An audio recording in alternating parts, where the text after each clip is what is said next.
All of us are back together again, and we're happy about that. We are the Canadian podcast portal to DJs, producers, electronic music, the industry, the stream, the dance floor, and everything that goes bump in the night. We are recorded live at Pod 6 Studios in Toronto with the efforts of our producer Dan Rice and electric wizard engineer Rob. And as for myself, I am Jello, the host and Digi Sherpa for our audio and video storied experience. Round two with one of our guests, and first time with our other guest as we double up the joy for this session and also our finale for season 3 of this podcast. We get together and discuss music, raving, and the adventures of it all, and our guests are both seasoned adventurers to the max. Hometown heroes, Canadian awesome sauces, and entertainers. Our returning guest is a Juno-nominated virtuoso who's expressed himself artistically with a microphone, a mixer, turntables, CDJs, DAWs, you name it, and he's used it to deliver incredible music that has moved the masses. If a venue is relevant, then he's performed at it coast to coast in Canada and a dozen other countries too. Our first-time guest has also adventured and performed across Canada, USA, Europe, and more area codes than you could shake a glow stick at. She's produced a massive array of music, including her new album, Conviction, that's been nominated for a Juno with Best Electronic Album and has plays in the hundreds of thousands. And there's more. And we get to dive into it together again, and I'm stoked about that, and I know that you all are too.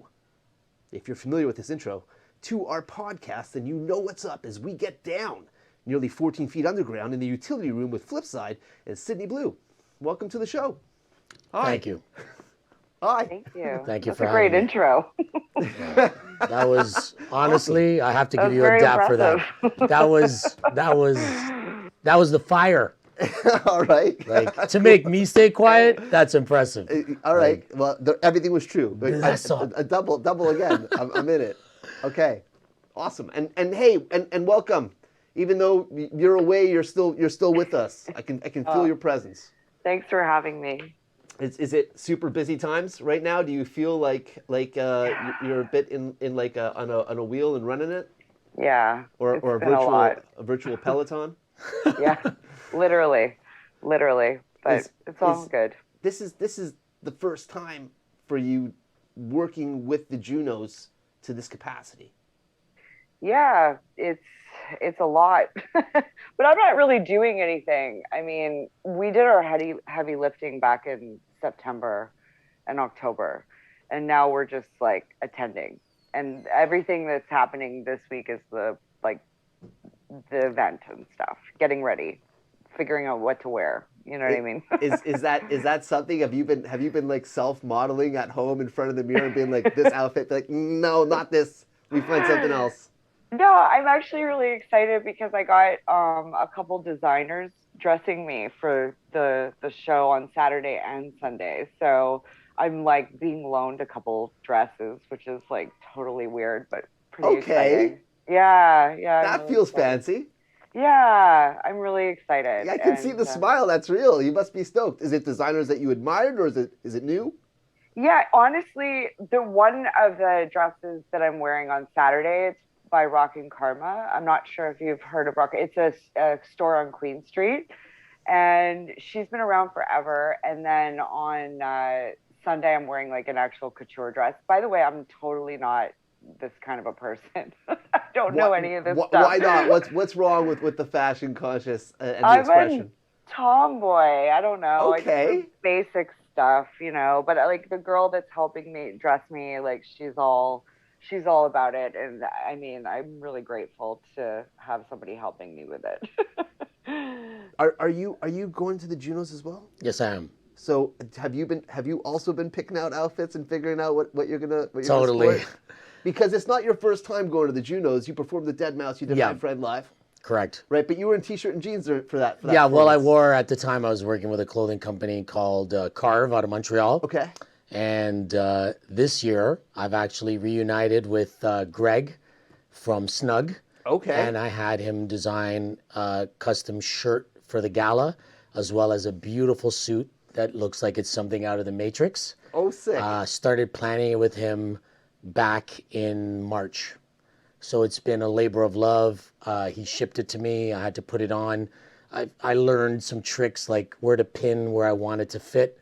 He would guide me on FaceTime, And he told me, he goes, I can't wait to see you glide down the red carpet. Oh, So wow. I'm pretty stoked. He has a new company called Soldier. Soldier, that's where right. he does haute couture, and Right. it's really, really nice. Right. Made to measure. It's beautiful. Out in LA right now doing film. Yeah, he Yeah. just outfitted Anderson Silva. That's so sick. Yeah, so I'm pretty thankful, and big up to Greg. He's been awesome from day one. So, some of these questions that I've got lined up are specific for you. I almost slipped into the real name. We're gonna have to stick with Sydney Blu. See, Sydney. Either or. Ms. Blue. And then some just for you too, Flip. All right. But this first question is actually for both of you. I'm not quite sure who's going to want to go first. Do you move forward reinventing yourself and your brand annually, or is it Flipside and Sydney Blu, what was and what will be? Do you want me to go? Go ahead, okay. Joanne. I just said Joanne. Yeah, I think that I always am reinventing myself. I think that it's important, but I don't do it necessarily always intentionally. I'm not waking up, every 6 months and saying, okay, what's the new look going to be this week? It usually has to do with maybe a new style of music that I'm getting into. That usually has a lot to do with it, actually. I've discovered and explored so many different styles of music in my career. So I like, going sometimes from house to deep house to indie dance to tech house. Like there'll be a period of my career maybe where I'm playing a lot of tech house, and like right now it's more deep. I'm playing a ton of indie dance right now. So I guess that if you're looking at it from that angle, like musically reinventing yourself, then yeah, I think I do. I don't think I ever do it intentionally, though. It's just I get maybe bored of the thing that I've done for the past, couple years, and I'm like, ooh, this is a really cool new sound that I'm into right now. You know what I mean? And then I might play a little bit of, more of that instead of what I was previously doing. So do you leave whatever the vibe was behind and just move forward with the new idea, or do you feel like it's a mix? I think it's a total no mix. pun intended, but I love tech house, but I get sometimes there's moments where I'm like, okay, I can't do this right now, or like I can throw this into a set, say for like 2 or 3 songs, and then I got to go into something deep or melodic. You know what I mean? So because I was playing a lot of it, say in like 2016, 17, 18 kind of thing, and then when I moved to Berlin, I went like fully deep, and now I'm kind of mixing it all up. I'm really into indie dance right now. Yeah, that's what you were saying. Is there a specific label that you find is putting forward this vibe that's stronger than? I love Correspondent, Jennifer Cardini's label, and I don't know if you know Joyce Muniz's music, but everything that she's doing right now, she's often on Exploited and Cats and Dogs label, right? And Terror, Terrr. I love that I've just like randomly all named women too, but that wasn't intentional. But Terror is this incredible indie dance artist as well. She's I think she was on Errol Alkin's record label. She got really known for her music on there. She's also released stuff on Correspondent as well. I don't know. I think I got into it probably when I was in Berlin, and it stuck with me. It's really a vibe of that new wave, it's like new wave brought back in electronic music, and I'm really into it lately. What about you, Nat? Well, similar to Joanne, for me, it's important to stay fresh. I guess being a radio nerd since I was a child, I always want to find the fresh sounds, but I have such a deep connection with soul music and the roots of Chicago and Detroit that when I play, for me, I always seem to look for the next interpretation of where house or tech house is going. So although, I've flirted with big room and other styles of, more pumping sounds, my true heart and soul will always be about rhythmic percussive elements, swing, jacking drums, and really right now, the type of music I'm feeling. If you said to me, Flipside, what would be, your dream residency? And straight up, I could totally see myself. I'm all about embodying the Italian tech house sound. I'm all about the Neapolitan style of interpreting tech house, whether it's Never Dogs or Corolla or Proudly People. There's just something that I like about the way they interpret it. And so, because I have such deep, profound roots and respect for urban music, I like the way they take the swing from hip hop. It's very obvious that they listen to it as well. And I've talked to some of them and they definitely like hip hop. And you can hear it in the way the snare drums swing and how late everything is. And I love that space where your neck just starts to snap because you can't help it. We used to call it neck work back in the hip hop days, where you just start bopping and you can't help yourself. But it's also important for me from a sonic perspective to make sure that what I'm hearing, and it's funny, Joanne mentioned Joyce. I love Joyce Muniz. I think she's unbelievably gifted. And I love Pets. That's a great label. And I think pushing boundaries and keeping it fresh is important while still remaining true to my roots. And it's funny because I listen to what I'm playing now and I'm like, wow, that kind of reminds me of some of the stuff that I was making in the Stickman days. But sonically, it's on a higher level now with where technology has gone and also with how amazing Ableton is now and how incredible a new computer can help you process these difficult tricks that used to take a couple hours to render. And, your computer would bog down and start to go, when you're trying to listen to your track. And just to see it come full circle while maintaining the roots is important to me. But definitely it's got to stay fresh and sound current, because I don't get lost in nostalgia. Very cool. Sydney Blu, when you were putting together your album, were you thinking of genres? I mean, I know that you were talking about how you're really into indie dance now. Was that something that was with you when you were putting together your album, or was that something that came after? And I guess what I'm really asking is, do you think that going into a specific genre when you're releasing music, does that hold it back from the possibilities of where it could go? No, I was, well, yeah, I was thinking of genres. I think what I would do is I would go out and then I would come home and then be inspired and write something. Like when I was in Berlin, I was going often to a club called Katerblau. And I mean, that was like a really melodic house vibe club. And so the track Temple on the album, it's like one of the last tracks. It came out on Katerblau's label. And I definitely wrote that song for the label, inspired by going to the club. And also I was another sound that I forgot to mention that I've been into, I guess, over the last 2 years, and it definitely had to do with being in Berlin, was like dub house. That's a really popular sound over in Europe right now, is like that minimal house sound. So there's several songs on the album that have like a cross between like tech house and that vibe, like late night dub and vibrate. Nat loves that song. Amazing. Such a great record. It's like a samply, like bleepy bloppy, like kind of like minimally vibey track.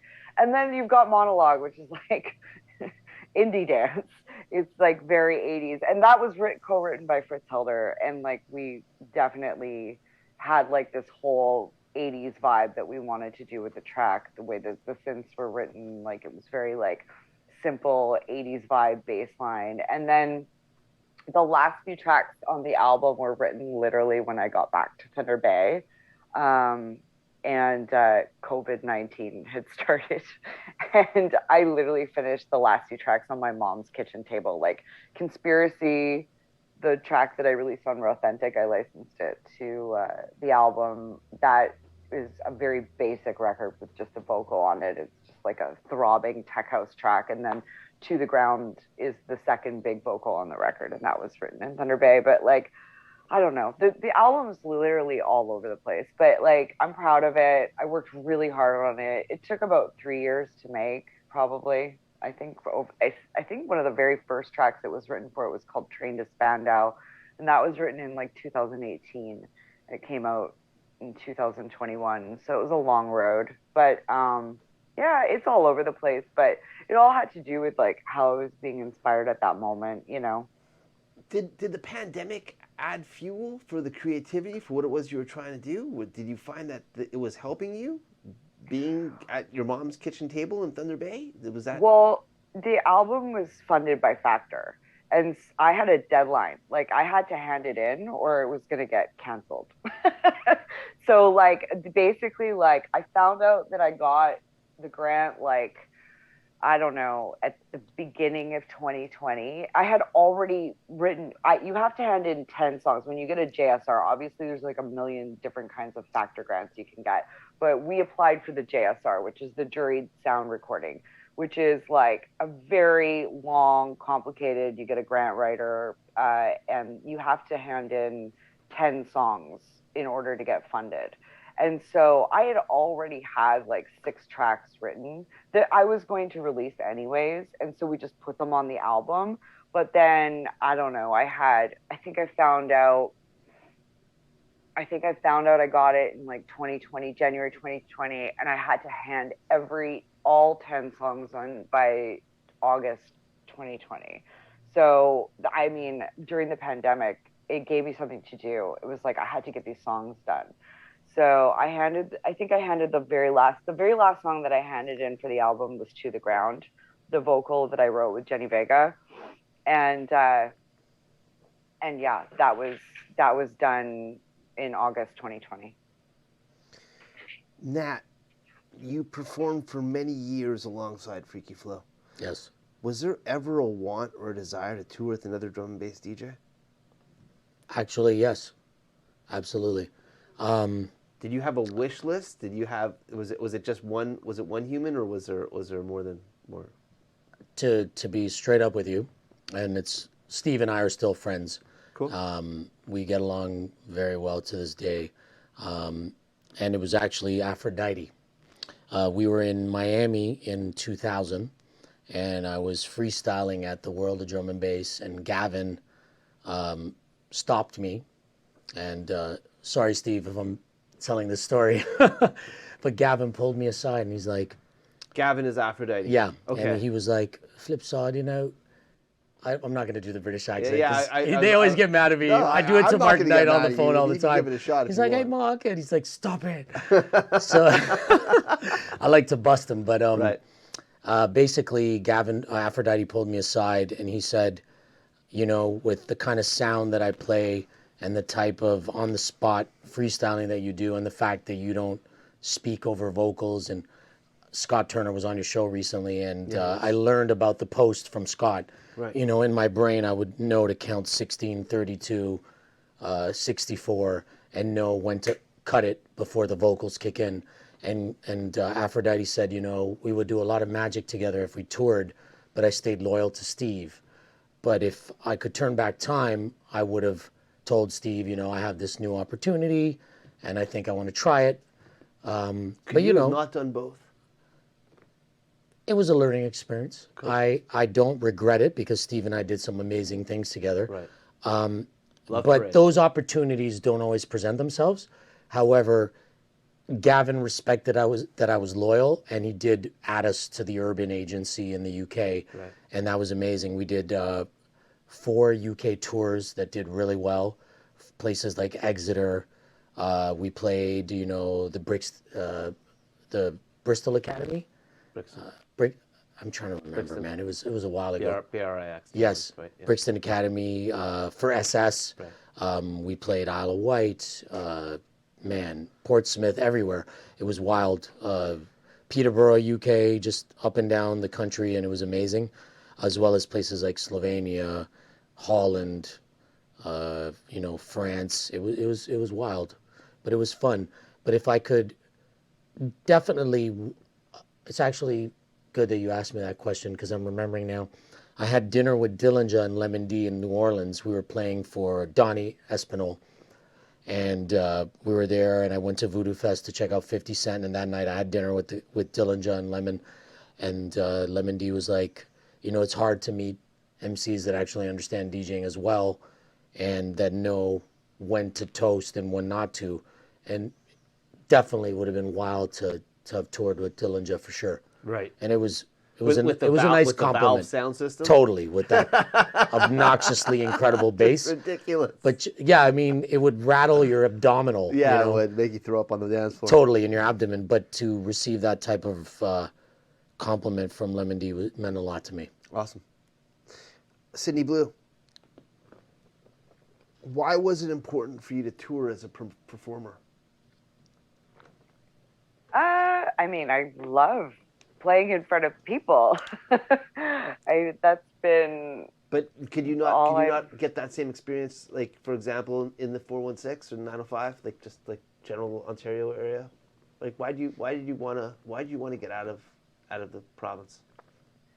I think that just like anybody, if you do the same stuff over and over again, you want to expand. And I think that I had, for a long time, that I was DJing in Toronto, like the same gigs every weekend for a really long time. And I think after, I don't know, 10 years of doing that, I was just needing a change. I left, I moved to Miami, I lived there for a bit. I moved to LA, lived there for a bit. I just really wanted to try new things. And I've always been a bit of a wanderlust, like wanting to just like move around and be in different places and meet new people. It's Right. just always something that's, you know, made me tick. But that's not even it. Like, I mean, I love to go to a new city and like learn about the city and meet new people. And one of my favorite things to do now is like have all these different groups of friends in all these different cities that I get to go see. And, you know, whenever I go to Chicago, I get so excited because I get to see X, Y, and Z friend, and I get to do that all over the place now. So I think that's one of my favorite things about touring. There's a unique set of challenges in being in the same room, having the residencies like what you were just mentioning, having to reinvent yourself every night that you end up performing and going into that room. You know, you get used to the sound system, you get used to the board, you get used to the booth. The dance floor isn't necessarily the same. New people are coming and going out. You can have your regulars, granted. But, yeah. But still new people. How is that different than going into a brand new area code, for example, for a first time? I feel like when you're touring, people are buying tickets to see you because they've listened to your music. Like, I mean, I feel like that's a little bit of a different scenario as opposed to I come to this club every single weekend to see this DJ because I've heard them play all the time. And I mean, I feel like that was a little bit more of the situation when I was playing like Government, for example, every weekend, or Comfort Zone or whatever. I feel like when I go to Chicago or when I go to Denver or when I go to wherever, it's because the people listen to my music on Spotify, you know, and they expect to hear the tracks that I'm making. And so that's why it's important to put out music and keep doing that regularly. And you don't have to worry so much about reinventing yourself or get in your head too much about that stuff, as long as you're, you know, making music that people like, and then they're going to expect that when you go to the club or wherever the city that you're going to. Very cool. Flip, you've made mention of a protege to me. What are the key points that you think the next gen needs to be made aware of? Very good question. Well, I mentioned my protege with Sam Van Horn is definitely someone that I've just, you know, I love him as a human being, but just I heard his music, and it's very important to notice the new blood, the new generation, and to hopefully pass on valuable lessons, wisdom, enlightenment, trying to help them focus to achieve their full potential. I never got into this although I use the microphone and use my voice as a focal point for my production and my DJ sets, for me, the music and the culture have always come first. And I love to discover the new, the next, the future. There's something about it that inspires me, that keeps me energized, that keeps me motivated to be able to work with someone that can add a fuel to my fire and to keep that, energy at a high level. And there's also something rewarding about when you're helping someone achieve their true potential. And Sam Van Horn is one of the is a pretty much the protege that I've been trying to help along the path. And when he told me that Victor Ruiz heard his music and wanted to play it and work with him, it blew my mind, but it also reminded me of that, I'm keeping my ears sharp. Another person that I'm not going to say he's my protege, but as soon as I heard his music, I knew there was something special about him, was Farouki. Farouk is Egyptian Canadian producer, and like Sam, they are dedicated. They work hard. They put in the yard work. They grind it out in the studio, and they suffer, and they understand that it's a labor of love, and it's a rewarding feeling, noticing and watching them grow and achieve their potential. It feels really good. What lessons do you think are absolute urgent lessons that need to be absorbed by the next gen? I think it's important for them to understand that this culture has been around a long time, and that it isn't just about your statistics on social media. At the end of the day, yeah, you might be able to, get your 200,000 views on TikTok, but will your music be played at the clubs that still matter? Like Joanne was talking about how Berlin inspired her. There's still that element of club culture that's very important. And I try to let them understand that, you want the greats to think you're great and to feel and resonate with what you're doing. And that will always be everlasting. This is a question for both of you, but Sydney, let's hit you with it first. How do you beat the low points, like a bad gig or an unlistened to release, and stay energized to move on to the next project? I just realized that I'm not my failures. Everybody has failures. It's just to churn in a different direction. Keep going. That's usually my attitude. I meditate a lot, and I used to be really in my head about stuff. And I think my meditation practice has really helped me, really kind of look at things differently than I used to. As in, there's all this chaos going on around me. Especially recently, there's been a ton of chaos going on. And I just look at it and say, you don't have to jump into the street. You know what I mean? I always say that to myself. I think I saw it as a metaphor in a meditation app or something one time. You don't need to run into the street, and jump in front of all the cars, there's going to be so many things that are going to be happening. Some are good, some are bad. You don't want to get thrown by every single little thing, you know what I mean, that happens. Just kind of this is what it is. This didn't happen. I wanted it to happen. This did. Awesome. Cool. This didn't happen. Cool. Move on. What's next? Are you double timing now with the meditation because of the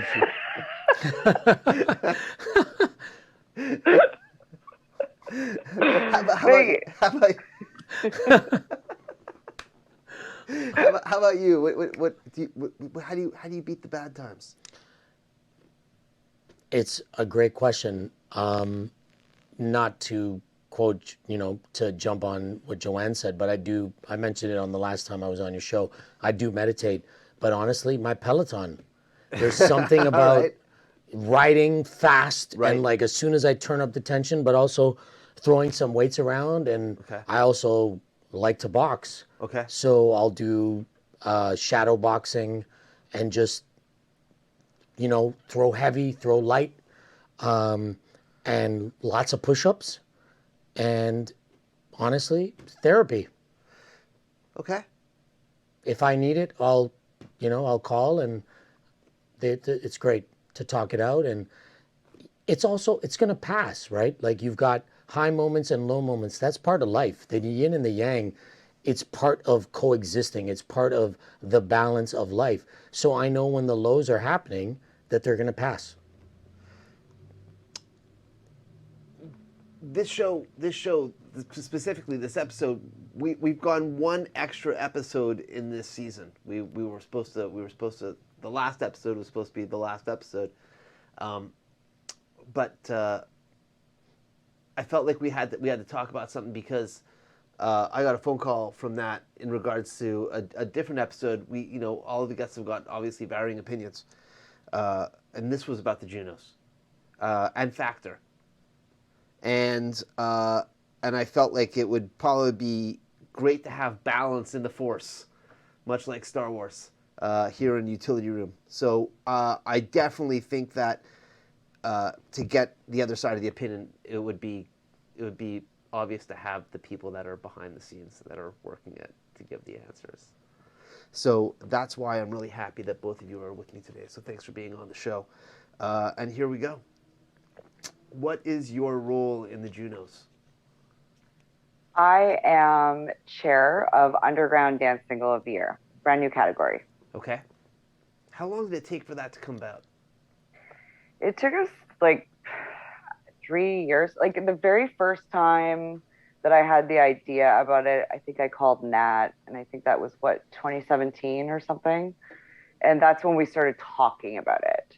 And then we spent 2017 and 2018 like having like meetings amongst ourselves where we were like, okay, let's do this. Let's get this together. Let's have this. We had like a little group chat going. We even met at my house, I think, once. And then we like put together this template letter that was a letter to Alan Reeds explaining why it was important that the category should happen. We got a meeting with him in 2019 and like a bunch of people from Karis. And then we went in 2019 and had our first pitch. It was a big proposal, like with all the letters. It was close to like 200 pages. Do you feel like there's a bit of manifest destiny with this?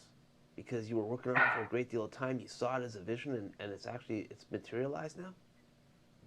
I can't tell you how many nights I was up like late, like working on this proposal, like in 2017, 2018, 2019, doing edits. Like, this is another thing, is once we went in and we did the proposal and pitched it, they'd be like, okay, so now can you go and put another proposal together with, all of, say, the top selling artists in underground. So we know that there's like a lot of artists that are actually like selling records in the underground world. And so then we put together a list of like 40 artists. And like, I literally was going through people's Facebook pages and looking at their tour dates and copying and pasting their stats onto a thing. And then it was like, okay, cool. Now that we've done this, here's all of the nominees for the previous like electronic awards for the last 5 years. Can you go in and like dissect them and like pick out who might have like submitted to this new category that you're gonna? It was like it was so much work. And then when we started getting into the actual like this might be accepted thing, that was a whole thing too, because then we had to start meeting with like the chairs of the other categories and sort of convincing them that we were deserving to be there. And that came with mixed reviews. How does one go about convincing?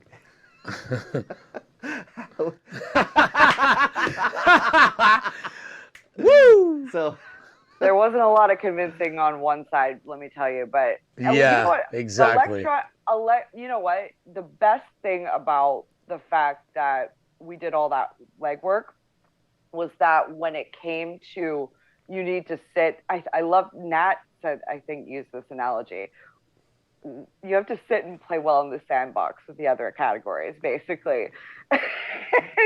So we had to have these meetings with the chairs of the other categories, and it was me and Mark Quayle actually that had these meetings. Nat wasn't at them, but though the electronic album went really well, because they're just I don't, Joshua Ostroff, who runs Electronic Album, he's just like, I got my start in warehouses.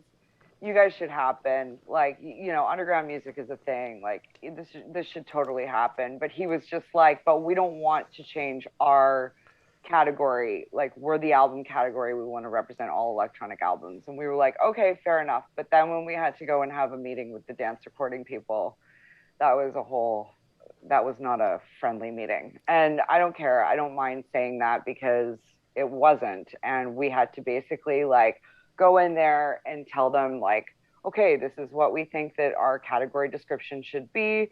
And then one of them tried to say that he didn't think the category should happen. And the Karis was so impressed and moved by all the work we had done. Like the facts are the facts, the stats are the stats. We gave them like hundreds of songs and names and artists, and you know, like you can't like deny that it was all on a document. We had to come up with songs that came out of the last year that would potentially come in the category. So that's what they're impressed with, is how many songs that could potentially get submitted. If it's 20, they're not so impressed. If it's 150, they're impressed. So we gave them like 600 songs. So, I mean, what are you going to, you know, what are they going to do when we give them a number like that? We were the most submitted to category in all of the Junos this year.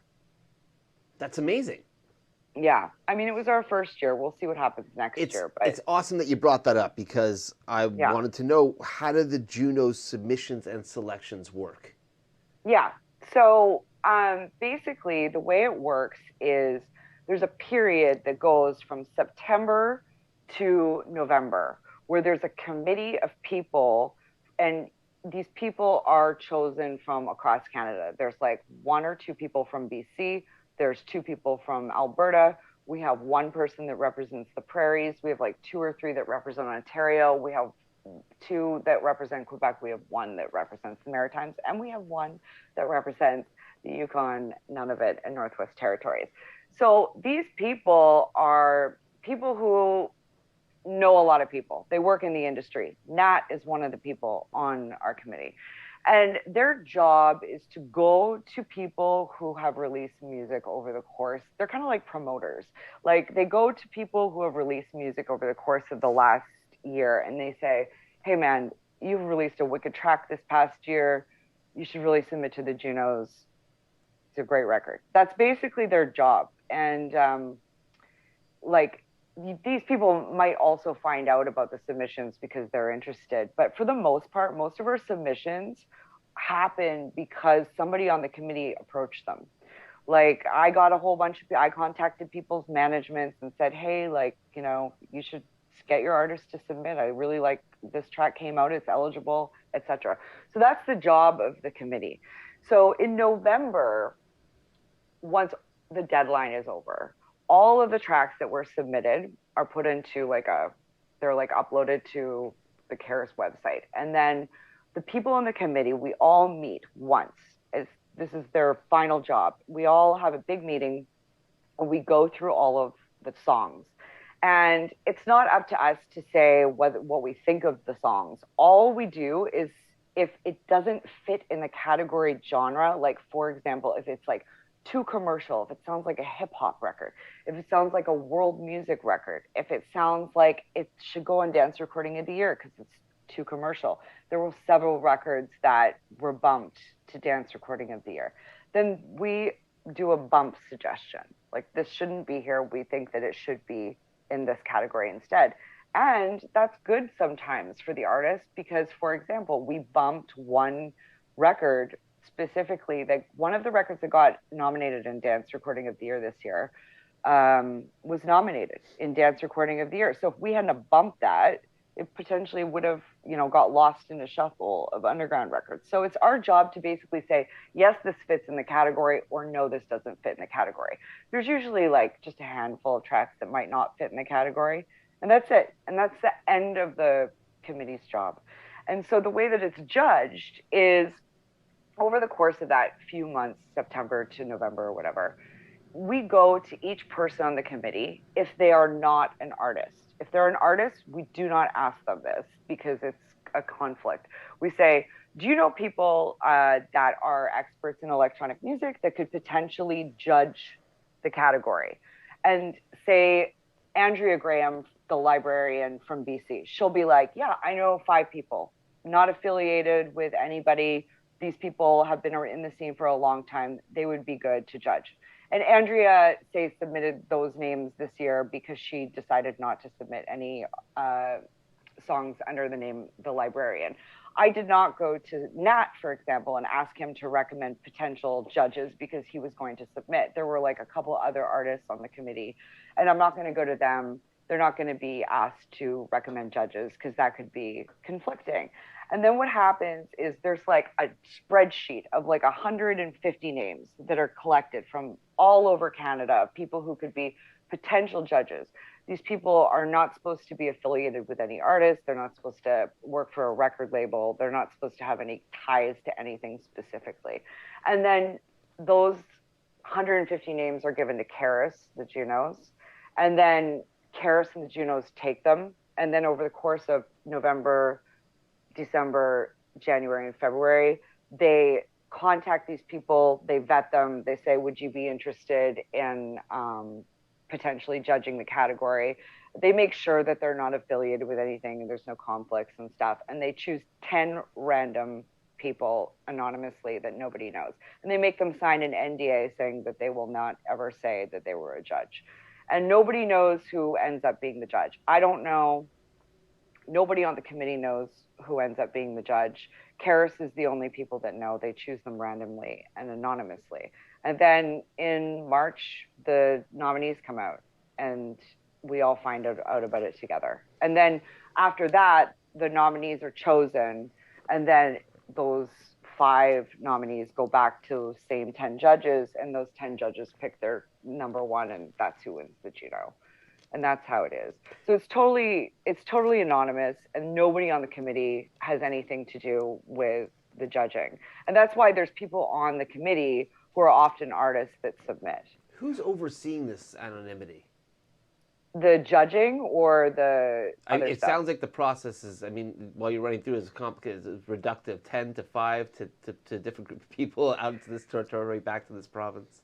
So Karis, everything in regards to judging, once like that spreadsheet is made, like I helped I recused myself from Underground Dance Single of the Year this year because I thought it would be weird if I submitted and got a nomination. Technically I could. In dance recording, the chair of dance recording has been nominated and won before. And technically I could if I wanted to, but I just didn't think it would, my face was all over this category. So I didn't think it would look good if the very first year I'd had all this press on creating a category and then I went and submitted to the category. And plus I wrote the album and I was really proud of my album. I have nothing to do with the album category. That's another thing. Like the categories are like, picture them as buildings or families or houses. They're all completely different groups of people. Like I have no idea who's in the electronic album committee. And obviously I don't know who's on the judging of that either. And I know the people from dance recording because we were all on the committee at one point. We sort of separated from them. But it's like, and then there's the country album and pop album. Each category has like a group of people that are the committee. And the committee are the people that go around and convince these artists to submit. Then they have this meeting where they're like, yep, that fits in the category, or no, that should be bumped to that category. And then after that, it gets passed to these judges that Karis picks in the end. So the judging is pretty much Karis. The judging is a group of people that were recommended that could be potential judges by the committee. Because for me, I was like, you can't have some random EDM person judging the electronic album, the underground album category, because underground is a style of music that is really only understood by underground artists. Like I did not think that, and everybody on our group agreed that some EDM person wouldn't fit judging this category. So we made sure that if we were asking for recommendations of potential judges, that they would be people who were versed in the underground. And then basically after that, there's like a spreadsheet of like 150 people that could be potential judges. And then those are given to Karis. Karis goes, vets them, picks them. It's all anonymous. And we find out in March. Were you never concerned about the optics? Did it reach you? Did it become like an emotional thing where you were thinking about it, that even though you weren't in the category that you created, you were still nominated for your album in a lateral category that was related? No, because I have nothing to do with that category. Like everything that I do is underground dance single of the year. Like that is my thing. Like that is a totally different. I don't work for the Junos. I I don't even work for anything. Like, I mean, it's all volunteer. You know, I'm the chair of Underground Dance Single of the Year. I campaign for Underground Dance Single of the Year. I recuse myself from Underground Dance Single of the Year because I thought it would look weird if I put my name into it. And to be honest, like, I created this category so I could submit to it, not so I could be like a chair to it. Like, I'm going to step back from this. Like, I don't want to do this for very long. Like, I've already got like a couple people in mind that I think should be taking over for me in the next couple of years so I can start submitting to the category. That's literally why I did this, was so I had a place, because I like was involved with that dance recording category, and it was very commercial, and it was not it was not appreciative of our music, you know what I mean? And so I just wanted them to recognize underground dance music, and that was important to me. But I thought it was important to step back and recuse myself. That's why I'm just going to say it. That's why somebody sent me a soundbite of that video from a couple weeks ago, and it really pissed me off because like that guy didn't. He said something about like they should maybe recuse themselves, and it's like I did recuse myself. I could have submitted to Underground Dance Single of the Year if I wanted to, because technically in the end, I don't know who the judges were for Underground Dance Single of the Year. I have no idea. So I technically could have submitted to it, and it would have been totally fair, but I thought it would look weird. So I decided not to. And I had written an album, and so I thought, hey, you know what? This is perfect situation for me to just like recuse myself from this and then put my album into a totally different category that I have nothing to do with, and we'll see what happens. And it's awesome. Like, I'm excited. I'm proud of my album. Like, whatever. Like, I'm excited. Well, congratulations on the nomination. Thank you. Could you? I want to go a little bit deeper with you for a sec. Sure. What are the benefits and demerits of a factor grant? Well, the factor grant allowed me to, and by the way, I'm not an advocate for them. I'm grateful that I got that. I'm not going to defend them in any way, shape, or form, but like, I mean, I'm grateful that I got that grant, but I don't know, like their judging system, it's the same situation with them too. They have legit jurors, and then they have some people that might not understand the music, and I think they need to figure that part out. Like, I think they need to do sort of what we're doing at the Junos and have like legit underground people judging the underground artists, and then the EDM people maybe will judge, you know, the EDM artists. Like, they need a better judging system for sure over there. But the benefits for me for that when I got the factor grant were the fact that all the stuff that I, you know, wouldn't really, I'd have to pay for myself, they paid for. Like, for example, marketing and music videos and mastering and all that stuff. So that was all covered, and, you know, I'm grateful for it. Believe me, like, it really helped make the album happen for sure. But yeah, I don't know. I think they have some work to do. Nat, do you believe that Canada supports its music scene enough? Or do we rely too heavily on being a satellite operator for agencies and their imports? Well, I think this new category is a step in the right direction. But I think if you look at the arts from film to music, in television, we've always had to go external before we're respected internally and within our own country. Joanne touched upon a lot of stuff I was going to mention regarding this new category. But I think with underground dance music and with electronic music as a whole, our country took a while to catch up. And, you know, ironically, I'm wearing this Stickman t-shirt. I'm jealous. And I can get you one. Don't say stuff that you can't follow through on. Well, Gino Oliveri, my publisher. Blow you up on text and stuff. I'm telling you, I promise Send you tomorrow nude I'm going to photos. text him. Yes. Gino, bonjour. Okay. Donne-moi un nouveau chemise pour Jello. Yeah. And I'll make sure that you get it. Yeah, I'll, pour Jello. I'll Yeah. ask him in my broken French. He will make fun of me. And we will get you a package. And in fact, I will get one for Rob and I will get one for Dan. And I will make sure that the utility room is sorted. But I think when I look back at my days on radio, I look back at what I've done as an artist.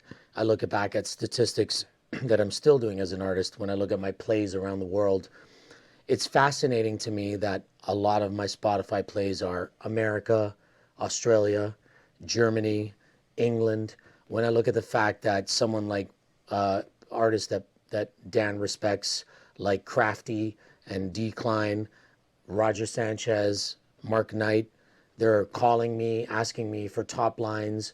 People like Higher Self who are on Spinnin', as well as Underground Cats that are, you know, reaching out to me to help them with vocals and with tracks, productions, et cetera, et cetera. I think that although we have a lot of incredibly talented artists here, we still have a ways to go with accepting but also supporting the culture. I think this new category is a step in the right direction, as well as the amazing venues that we have within certain spots of Canada, such as Coda, such as Habitat in Calgary, Gorgamish in Vancouver, the Y in Edmonton. I think these late night spots is where you hear the cutting edge sounds. And I think we still have a little bit of growth to do. Like, for example, there's a club in Edmonton called The Bower, where we have a resident such as Blair Jr., who's not only an incredible and just unbelievable DJ, but he is just someone that has really helped propel this underground sound in the Midwest. But why aren't we hearing more about him?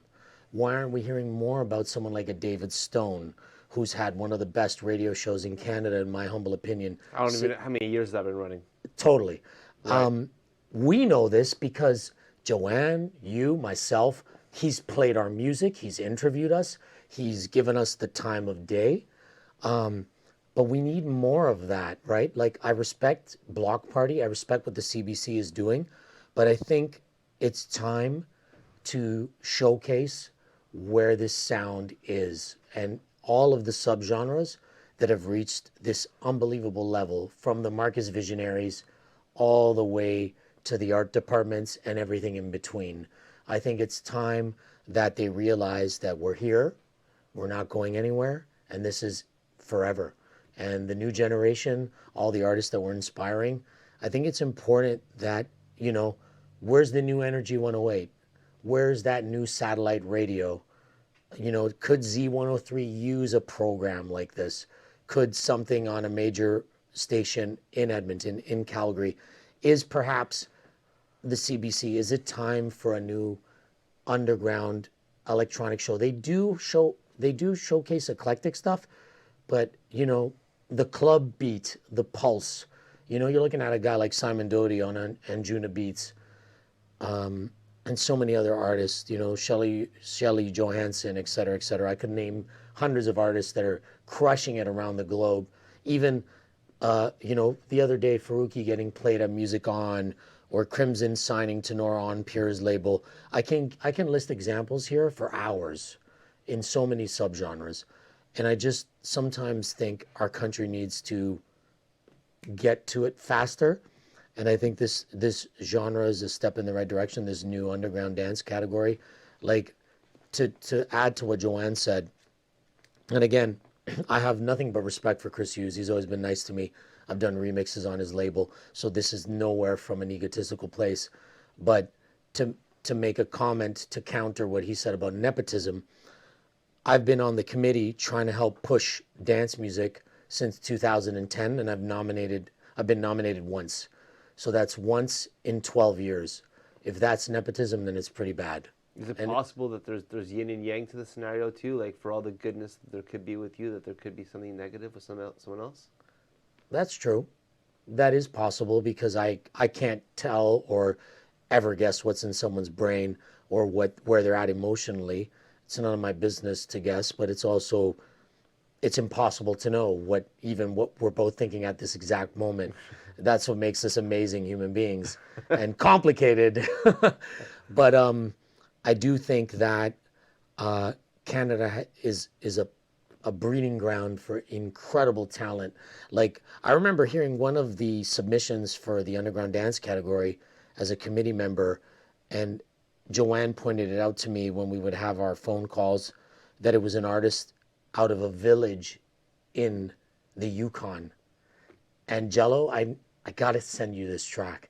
The production. I want to hear it. Was Hook me up. Joanne will support me on this. You The send production it of that our artist way. from the Yukon was a 10. Yeah, it was like Starfighter or something. It was a synthwave record. It was It was incredible. It was insane. It was like listening to The Drive. It was like listening to Kavinsky or something. Totally. It was insane. I saw that, Rob. It was a 10. It was an absolute 10. I want to hear it. Joanne and Nat, both y'all, radio at one point insisted upon a certain percentage of Canadian content to be played on air. Should this be a recipe for DJ sets and venues in Canada as well? I think it's a great idea to support Canadian artists. I think it's so important. I think that's why this category is really important. I think we've got so many incredible artists in this country. Why not put them on a platform and make them shine? I think it's so important for sure. Do you feel like there's support from the promoters in Canada to try and push that as an angle as well? Yeah, I think so. I mean, the way things have gone with the bigger promoters, it's so focused on ticket sales, and those guys are going for, the big names and aren't necessarily focusing on Canadian talent. But I think that there's like a lot of like the venues, for example, that Nat mentioned, like Gorgamish loves to support Canadian artists. Like, for example, I just got booked there. Like, I'm playing there in a couple weeks, and the booker was like saying that somebody in Seattle was asking for them to bring their artists, they wanted to come and play Gorgamish. And he said, well, if you're going to ask us to book your Seattle DJs, then you got to book our Canadian DJs. And I just love that. It's a cool attitude to have. And not everybody has it in our electronic music world these days. A lot of people are just, going for the bigger names and stuff, but I think it's important. What do you think is better, Sydney Blu? A wicked DJ set or a strong studio session? For you, I mean, like, what's better for you inside, like, for your soul? A DJ set probably, because the connecting to the people. But there's also something that happens when you start like getting into a groove with a track and you start like going, I'm getting somewhere with this, and you're like, this is going to be badass. And that feeling when you like play it, like, and you're like, okay, this is turning into something, like, that's a really good feeling too. I love that feeling. What do you think? Flipside. Okay, well, to get back to the question about the club and the playing the Canadian content, I would say 100% yes, because there's something that artists need to get familiar with, which is neighboring rights. Right. You can make a good chunk of change from your neighboring rights, and I think people should Google what neighboring rights means.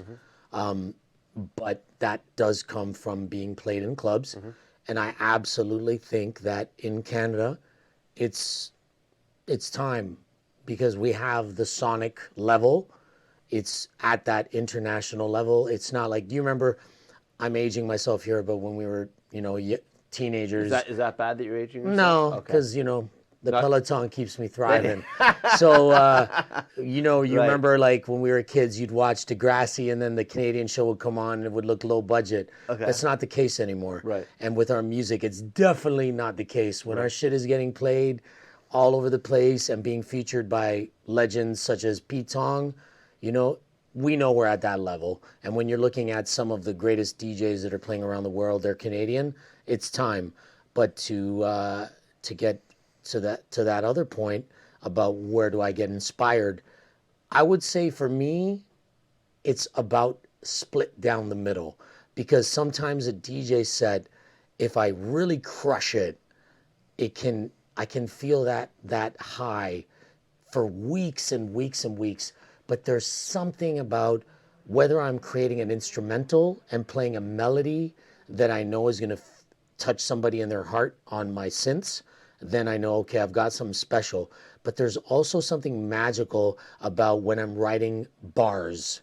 And if I can smash a hook and I know I nailed it, like for example, when I did High Friend, I knew that as soon as I penned, all systems go out on the floor, this is what you came here for. I looked at Joel and I saw his face and I knew. It's hard to explain, but you know in your gut when you're honest with yourself if you've nailed it. And I think that both are equal. They're different, but they're equal. There's something about when you succeed in the studio, like Joanne said, you know it's going to smash. But when you've played a really good set where the dance floor is resonating with you, it's honestly like the greatest feeling on the planet to make them happy. Pick any spot in Canada, Flipside. Where would you perform? And would it be as a DJ or an MC? Oh man, because my brain is like divided. Can I answer as both? Or do I have to pick one? The high, you know, you're here, man. Okay. After hours set, the Y in Edmonton, because they show me love all the time. Okay. As an MC, I have to say Toronto. I have to say a rave, and it needs to be drum and bass for me to showcase the way I'm spinning now, man. It has to be. Joanne. Oh wait, Sydney Yeah. Blu. Sorry, I'm breaking the fourth wall. I did. I already messed up with calling Flipside by his real name as well. No, it's okay. No, so is this we're not superheroes anymore? Our secret identities have been revealed. Now what? I'm gonna put you in the hot seat because it's your first time on the show. I'm not sure if you're familiar with the podcast.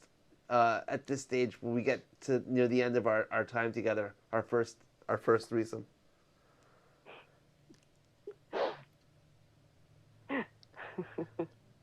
There's 3 tracks. You know them, you love them, you use them in your sets. Songs that you adore so much that they never leave your record crate, your USB stick, your record box. What are these 3 tracks? Yusuf Beg, the Hot Since 82 remix. That came out, I think, in 2012. Still one of my favorite records. And I think the breakout record for Hot Since 82. Another record called Edge of Forever by Alan Dixon. Beautiful. It's like a symphony. It's an incredible record. Also an indie dance record. And Haim, but it's pronounced Haim, but it's spelled Chaim, like Chaim. And he wrote a song called Love Rehab. It's a beautiful deep house record that I absolutely love it and still play it. Came out a little while ago. And these are songs that you're no matter what you've still got them. Like are these songs that you would use to either rescue a dance floor or elevate it? You just know they're gonna work. They're all over the place. I mean, the Hot Since 82 Beg record is something that I'd use to rescue a dance floor for sure. The Haim record is like I mean, if I'm playing like a deep house set, for sure, it's like something you play like 3/4 of the way set and just like everyone's hands in the air. And then Edge of Forever is like, I don't play it in all my sets, but it's really, really special. It honestly gives me chills when I still think about it. You know, Spotify does the Spotify rap thing. It was like my most listened to song of like 2020 and 2021. Right. And I played for Beatport's New Year's live stream, and I just like, it's my favorite part of the set. Like, it's one of my favorite records of the last 4 years. Dynamite. Nothing by Sydney Blu in that list. Oh, I play a lot of my own stuff. Like, I mean, Conspiracy's still in my set, every set I play. Is there something from long ago that you've done that you're still pushing? Yeah, I think that like My Neighbors Hate Me, that's something that I released in 2012. I still play that all the time. The story behind that's awesome. I mean, the title alone is almost it's self-descriptive. You'd be like, okay, I'm assuming condo, apartment, or townhouse. And, Oh yeah. okay. Fucking neighbors. Yeah, and I still play Need I Say More, my collaboration with Dee Ramirez. I did that in like 2015 or something like that. I'm like super proud. Oh, here's my dog. Hi. I'm super proud of that record. And that was, me and Dean had a lot of fun making that record together. So. Awesome sauce. Thanks. No problem. We want to hear your music online and find you online. What's the best way of doing that? You can, if you go to sydneyblu.com, all my links are on there, but also like Spotify. I often push my own Spotify playlist. I always put my tracks at the top there. You can also follow me on Spotify. SoundCloud, you can hear my DJ sets, and I'm pretty diligent about putting a new set up every couple months or whatever. Why SoundCloud and not Mixcloud for the DJ sets? I've built a following on there. I have a pretty decent profile on there. So yeah, I just focus on my SoundCloud profile. Flipside, where can we find you online? www.iamflipside.com, and in the music section tab, you can link to my releases, my sets. I'm not as diligent as Joanne with my sets because I do a lot of guest sets lately, but I also repost them so they're there. But definitely the iamflipside.com will connect you with everything you need to get. And just easy, it's there. And obviously on Instagram and all the socials, but definitely there for sure. Awesome. Thank you. You're welcome. Hey, both of you are super fabulous. Really appreciate your time, the share, the energy. It's been amazing. Thanks for making the time to do this. I know that you're super busy and you've got tons of shit going on right now. Okay? And I also hope that whichever outfits y'all pick, that you feel great about it and that you're feeling awesome while you're wearing it, while you're getting lots of snaps and stuff. Okay? And good luck to both y'all with your respective categories. Much appreciated. Okay? And for everybody listening, holy super fuck, 3 seasons together podcast. Yeah, we've got a video element on YouTube, but most of y'all are adventuring with us on the podcast, listening to our voices, talking heads, shooting the shit about exactly what the fuck we love, which is electronic music. We are nearly 14 feet underground, and we are in love. This is the Utility Room. My name is Jello. On behalf of incredible producer Dan Rice, wizard engineer Rob, we say thank you, and we'll see you next season. Cheers. Thank you very much for watching. If you've had a great time, and I hope you have, there's more awesomeness right here. Jump into these episodes. You know you want them.